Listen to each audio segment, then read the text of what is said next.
Half yearly में last एक हफ्ते में हम लोग कैसे पढ़ना है। सबसे पहले अगर हम लोग बात करें तो prioritise high weightage chapters. Otherwise अगर आप लोगों को सीरियसनेस के साथ नहीं स्कोर करना तो अभी इस वीडियो को स्किप कर दो। अब सिर्फ एक हफ्ता बचा है और अगर आप लोगों को इन एक हफ्ते में अच्छे मार्क्स स्कोर करने अपने हाफ ईयरली में तो इस वीडियो को ध्यान से देखना।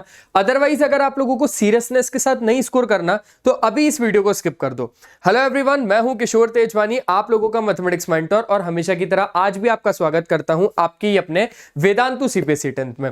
तो बेसिकली आज हम लोग जो बात करने वाले हैं वो करने वाले हैं भाई हाफ ईयरली में लास्ट एक हफ्ते में हम लोग कैसे पढ़ना है। क्योंकि हम लोगों ने बहुत सालों तक, मतलब बहुत सालों तक क्या, बहुत सालों से ही नहीं पढ़ते हुए आ रहे हैं, लेकिन हाँ आज जो मैं आप लोगों को बताने वाला हूं वो ये बताने वाला हूं कि अभी तक जब हम लोग क्लास 10th में आ गए थे तब से लेकर अगर आपने अभी तक नहीं पढ़ा तो फिर कोई दिक्कत ही नहीं है, लेकिन अब एक हफ्ते में बच्चों पढ़ना पड़ेगा। क्योंकि एक महीने की पढ़ाई और एक हफ्ते की पढ़ाई अंतर है। अंतर क्या है कि इस एक महीने में आपने कुछ नहीं पढ़ा और इस एक हफ्ते में अब आप पढ़ोगे तो फिर ठीक है, लेकिन स्मार्टली पढ़ना है। अब स्मार्टली कैसे पढ़ना है तो वो आज की इस वीडियो में मैं आप लोगों को बताने वाला हूं। लेकिन उससे पहले इस वीडियो को आप लोग लाइक, शेयर और सब्सक्राइब जरूर कर देना और मुझे कमेंट में बताना कि नेक्स्ट मैं किस टॉपिक पर वीडियो बनाऊं, ठीक है। चलो सबसे पहले अगर हम लोग बात करें तो प्रायोरिटाइज हाई वेटेज चैप्टर्स। अब जैसे मान के चलो कि पहला पेपर मैथ्स का है। अब मैथ्स में यार 6 चैप्टर्स या 7 चैप्टर्स आएंगे, किसमें, मैथ्स में, हाफ ईयरली में। भाई उसमें से हम लोगों को सारे चैप्टर्स करना इंपॉर्टेंट नहीं है या सारे चैप्टर्स के सारे टॉपिक्स करना इंपॉर्टेंट नहीं है। हम लोग मेजरली वो टॉपिक्स करेंगे जो डेफिनेटली एग्जाम्स में आएंगे। जैसे एक एग्जांपल समझाता हूं, मान के चलो चैप्टर नंबर 1 है रियल नंबर, तो रियल नंबर को देखते ही मुझे हर बार याद आ जाता है कि भाई prove that root 2 is irrational, और वो डेफिनेटली आप लोग लिख के ले लो कि आपके बोर्ड एग्जाम्स में आएगा ही आएगा। तो ऐसे करके आप लोगों को स्मार्टली डील करना है सारी चीजों से, ठीक है। हल अल्फा प्लस बीटा या alpha square plus beta square या 1 upon alpha plus 1 upon beta, इस पर क्वेश्चन आता ही आता है, जो कि चैप्टर नंबर 2 है।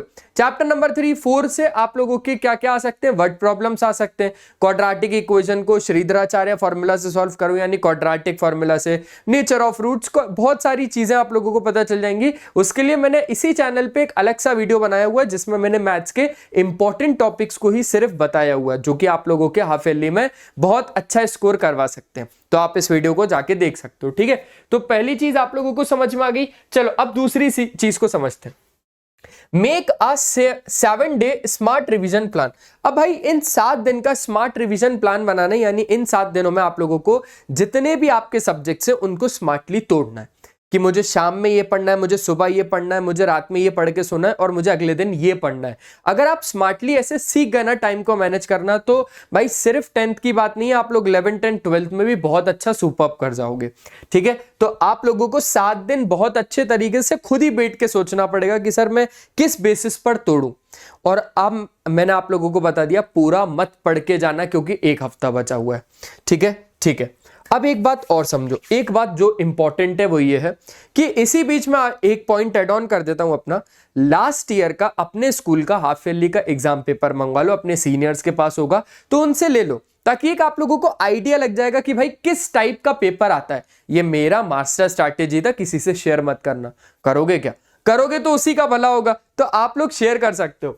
चलो अब तीसरा भाई, यूज एनसीईआरटी। एनसीईआरटी को आप लोग अच्छे तरीके से करके जाना। अगर देखा जाए 7 दिन में एनसीईआरटी आराम से हो जाएगी। एक दिन में 7 चैप्टर्स हो जाते हैं आराम से, या 2 दिन भी अगर हम लोग मान लेना तो 2 दिन भी बहुत ज्यादा बढ़िया तरीके से हो जाएगी एनसीईआरटी, अगर लग के कर लिया तो। क्योंकि एनसीईआरटी अब देखा जाए तो काफी बड़ी नहीं है, अब बहुत छोटी है। तो आप लोग एनसीईआरटी को जरूर पढ़ के जाना, चाहे आप लोगों को हर क्वेश्चन सॉल्व मत करना। देखो हम लोग गलती क्या करते हैं, हर क्वेश्चन सॉल्व करने लगते हैं। अरे भाई अगर उसी से रिलेटेड कोई है तो आप उसको स्किप करो ना। आप सारे टाइप के क्वेश्चंस क्यों कर रहे हो, आप स्किप करो उसको, आगे बढ़ो, है ना। तो हम लोगों को और सेम टाइप के क्वेश्चंस नहीं करने हैं बार बार, और वीक जो हमारे क्वेश्चंस हैं जिसमें हम लोगों को लगता है भाई वीक टॉपिक से ही मेरे, तो आप उस पे हमेशा कम फोकस करते हो, जबकि स्ट्रॉन्ग टॉपिक्स पे आप लोग और ज्यादा फोकस करते हो। ये आपकी सबसे बड़ी गलती है। तो आप लोगों को वीक टॉपिक्स पर भी ध्यान देना है। चलो आ जाओ, इसके बाद अगर हम लोग देखें तो प्रैक्टिस सैंपल पेपर और पीवाईक्यू। इस बार का जो आप लोगों का पेपर आएगा ना, वो डेफिनेटली आप लोग खुद देख के आना कि आप लोगों का सैंपल क्वेश्चन पेपर ही होगा सीबीएसई का, और पीवाईक्यूज यानी प्रीवियस ईयर के क्वेश्चंस भी आएंगे। इसके अलावा सीबीएसई में और कुछ चलता ही नहीं है, तो स्कूल वाले कैसे ही चला सकते हैं। तो ये सारी चीजें आप लोगों को सबसे पहले ऑन अ प्रायोरिटी बेसिस करनी पड़ेगी। ठीक है सर, कर लेंगे। डोंट स्किप डायग्राम्स, मैप्स और डेफिनेशंस। अगर आप लोगों ने भाई ये डायग्राम्स बायोलॉजी में अगर छोड़ दिए तो बायोलॉजी मतलब जाने डायग्राम्स, तो डायग्राम्स के बिना तो बायोलॉजी खत्म है, डायग्राम के बिना तो बायोलॉजी चलता ही नहीं है। तो डायग्राम्स पर आप लोगों को मेन फोकस करना है। इसके बाद मैप्स। अब मैप्स कैसे सर? अरे मेरे दोस्त, एसएसटी में एक मैप तो आना कंफर्म है, और मैप से ही रिलेटेड बहुत सारे ज्योग्राफी के और क्वेश्चंस आप लोगों को एसएसटी में देखने को मिलेंगे। इसके बाद अगर हम बात करें डेफिनेशंस, तो ये तो आप लोगों को याद होना चाहिए ना, याद नहीं है? अभी अगर मैं एक क्वेश्चन पूछूं लाइसोसोम्स पर, तो व्हाट आर लाइसोसोम्स, तो ये याद नहीं है तो फिर ये तो गलत है। तो आप लोगों को डेफिनेशंस तो याद कर लेनी है, ताकि अगर डायरेक्टली क्वेश्चन आ जाए तो एटलीस्ट आप उसको कर पाओ। चलो, अब अगर हम बात करें तो हमारे पास है point number 6, make quick revision notes और फ्लैश कार्ड्स। अब क्विक रिवीजन नोट्स बनाना शुरू करो यार, क्योंकि मान के चलो एक ऐसा पेज लो जिसमें ऊपर एक चैप्टर का नाम लिखो और उसी के रिलेटेड सब कुछ लिख दो। आपके पास एक पेज है, बस एक पेज मैं आपको दे रहा हूं। अब उस पूरे चैप्टर को आप एक पेज के अंदर कैसे लिखोगे वो आप बताओ। यही होता है क्विक रिवीजन नोट, जो हमारे आखिरी में काम आते हैं। समझ रहे हो? एग्जाम के एक दिन पहले या एक रात पहले, अगर मैं सही से और स्पेसिफाई करूं इस चीज को, तो एग्जाम के एक रात पहले जो काम आता है भाई, वही यही चीज होती है। तो आप लोग बहुत अच्छे सीरियस नोट पर ये क्विक रिवीजन पर फोकस कर लेना, जो कि एक पेज पे पूरा चैप्टर आप लोग कंप्लीट इजीली कर लोगे, मतलब मुझे भरोसा है आप लोगों पे। यूज पोमोडारो टेक्निक, यानी कि भाई पोमोडारो टेक्निक क्या होती है? 25 मिनट का पढ़ाई और 5 मिनट का ब्रेक, आधा घंटा ऐसे बढ़िया तरीके से। अब अगले आधे घंटे में फिर से 25 मिनट पढ़ाई, फिर से 5 मिनट का ब्रेक। लेकिन होता क्या है सर, 5 मिनट जो मैं रील स्क्रॉल करने पे लगाना सर, तो आधा घंटा निकल जाएगा, 5 मिनट पढ़ाई हो पाएगी। तो ये नहीं करना। पोमोडारो टेक्निक कहता है कि भाई 25 मिनट काम करो और 5 मिनट का ब्रेक लो।